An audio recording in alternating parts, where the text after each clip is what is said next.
ഞാൻ ഞാൻ നല്ലൊരു ഭാര്യയല്ലേ? നീ അടിപൊളിയല്ലേ?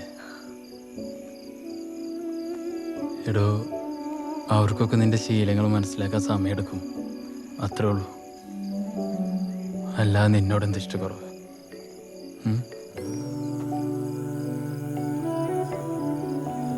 സോറി.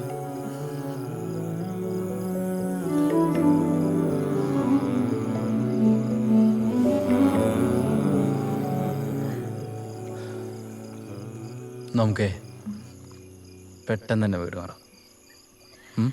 നമുക്ക് പതിയെ മാറിയാൽ മതി. ഉം. എനിക്കൊരു വള വാങ്ങിച്ചു തരുമോ? വളയോ? ആ, ഒരൊറ്റ വള. അതെന്താ ഇപ്പൊ പെട്ടെന്നൊരു വള? അതെന്താ, കാര്യകാര്യങ്ങൾ ബോധ്യയില് ബാനൊരു വള മേടിച്ചിടാൻ പറ്റുള്ളുന്നുണ്ടോ? അയ്യോ, തമ്പുരാട്ടി ആഗ്രഹിച്ച വള നാളെ തന്നെ കയ്യിലിട്ടരും പോരെ?